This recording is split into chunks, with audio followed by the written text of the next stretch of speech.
Hello students, welcome to my new video. इस video में दिखने वाले हैं कक्षा 10वीं विषय विज्ञान स्माइल 3.0 होमवर्क सॉल्यूशन दिनांक 1 सितंबर 2021, है ना। अध्याय 3 है इसका, धातु एवं अधातु। तो हम इसके सभी प्रश्न का यहाँ पर हल देखने वाले हैं। तो वीडियो को जो है समझते हुए देखिएगा, वीडियो को जो है समझने के लिए देखिएगा, क्योंकि हम आपको इसका लिखित उत्तर प्रोवाइड करा देंगे। आप इसका लिखित उत्तर कैसे प्राप्त कर सकते हो मैं आपको वीडियो में आगे बता दूंगा। तो आप इस वीडियो के लिए नीचे जो लाइक का बटन दिख रहा है उस लाइक के बटन को आप जरूर से दबा देना। चलिए अब हम वीडियो बिना किसी देरी के शुरू करते हैं। तो देखिए छात्रों, आपको वीडियो को जो है समझना है। देखिए पहला क्वेश्चन आपको दिया है कि धातु एवं अधातु के कोई दो गुण बताइए। हमें यहाँ पर धातु और अधातु के गुण बताना है और प्रत्येक आपको एक एक उदाहरण भी देना है। तो देखिए सबसे पहले हम देखते हैं धातु के गुण। देखिए जो धातु होती है वे क्या होती है, विद्युत और ऊष्मा की सुचालक होती है। यानी कि यदि हम उसमें विद्युत प्रवाहित करें तो उसमें विद्युत प्रवाहित हो जाएगा। यदि हम उसमें ऊष्मा प्रवाहित करें तो वह धातु जो है गर्म हो जाएगी। यदि हम उसे गर्म करें तो वह गर्म हो जाएगी।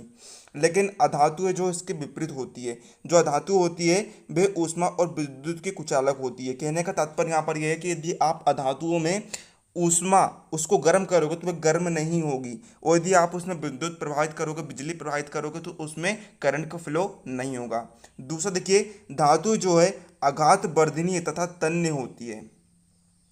यानी कि यदि आप धातु को, है ना, यदि, है ना, धातु को आप तन्य यानी कि खींचकर आप लंबा कर सकते हो। आप धातु के तार बना सकते हो। जैसे कि जो तांबा होता है, तांबा के आप खींचकर हेलो स्टूडेंट्स, क्या आपको इंग्लिश बोलने में हिचकिचाहट होती है? अपने इंग्लिश इंटरव्यू की तैयारी करना चाहते हो और फराटेदार इंग्लिश बोलना चाहते हो तो आप सबके लिए है गुड न्यूज़।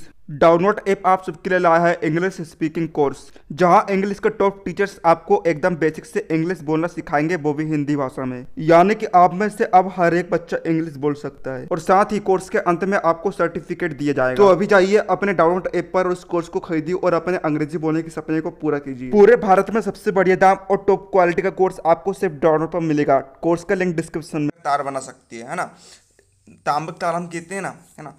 इसी प्रकार देखिए जो दूसरा है अधातु गुण, हम देख लेते हैं। अधातु की होती है भंगुर होती है ना।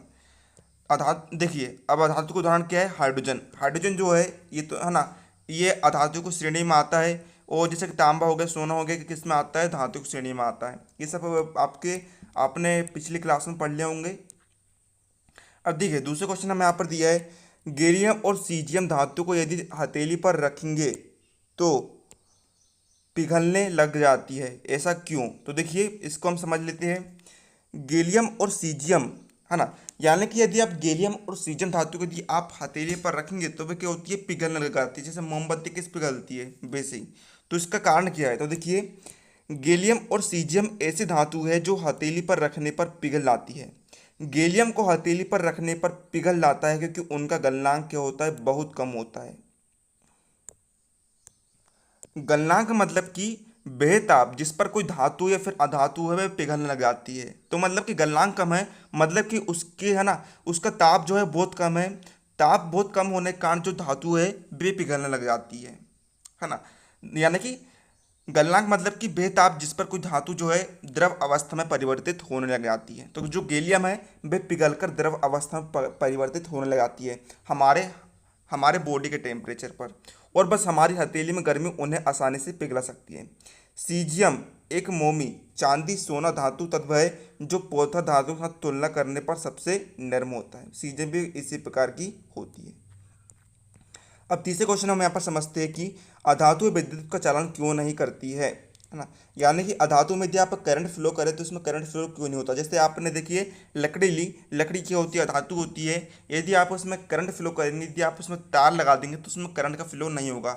ऐसा क्यों? तो देखिए विद्युत का संचालन केवल इलेक्ट्रॉनों या आयनों की गति से ही किया जा सकता है ना। यदि किसी पदार्थ में इलेक्ट्रॉन या फिर आयन संचालित हो रहा है तो उसमें हम करंट का फ्लो कर सकते हैं।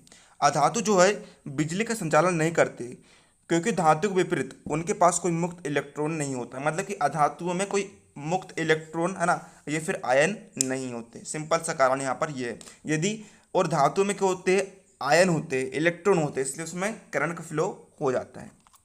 चलिए अब मैं आपको बता देता हूँ कि आप इसका लिखित उत्तर किस प्रकार प्राप्त कर सकते हैं। स्माइल 3.0 होमवर्क का लिखित उत्तर प्राप्त करने के लिए आपको गूगल पर सर्च करना है बिना स्पेस दिए लर्न क्लब by it.blogspot.com। इसके बाद आपके सामने हमारी वेबसाइट का इंटरफेस आ जाएगा। इसके बाद आपको ऊपर दी गई 3 लाइन पर क्लिक करना है। इसके बाद नीचे की ओर प्लेलिस्ट खुल जाएगी, इसमें से आपको स्माइल 3.0 होमवर्क सॉल्यूशन पर क्लिक करना है। अब यहाँ से आप डेली का स्माइल 3.0 होमवर्क का सॉल्यूशन लिखित में प्राप्त कर सकते हैं।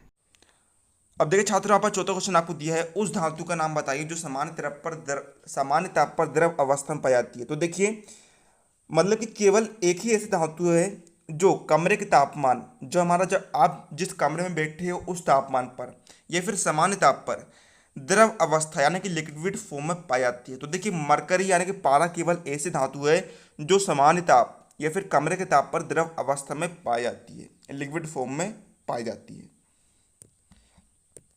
अब देखिए छात्रों, लास्ट क्वेश्चन आपको दिया है, निम्न का उत्तर दीजिए। पहला क्वेश्चन आपको दिया है, हीरा किसका अपरूप है। तो देखिए यानी कि हीरा जो है कार्बन का अपरूप है, यानी कि कार्बन के अंदर में हीरा आता है, कार्बन का ही है ना, कार्बन को ही एक हिस्सा है हीरा। दूसरा में दिया द्रव अवस्था में पाई जाने वाली अधातु का नाम बताइए। देखिए ऊपर हमने क्या पढ़े थे, द्रव अवस्था में पाई जाने वाली धातु का नाम, लेकिन इसमें क्या पूछ रहा है, अधातु का नाम। तो देखिए द्रव अवस्था में पाई जाने वाली अधातु का नाम है ब्रोमीन। तीसरा हमें आखिरी क्वेश्चन दिया है, उस अधातु का नाम बताइए जो चमकीली होती है। तो वे अधातु है आयोडीन, यानी कि नमक जो है वे चमकीला होता है। तो इस प्रकार हमने यहाँ पर सभी प्रश्नों का उत्तर देख लिया है। उम्मीद है आपको वीडियो हेल्प लगा तो वीडियो लाइक कर दीजिएगा, साथ ही चैनल पर नए चैनल सब्सक्राइब कर लीजिएगा, क्योंकि हम आपको स्माइल 3.0 होमवर्क का सलूशन सबसे पहले प्रोवाइड कराते हैं। तो मिलते हैं अगले से नोट, तब तक के लिए जय हिंद जय भारत।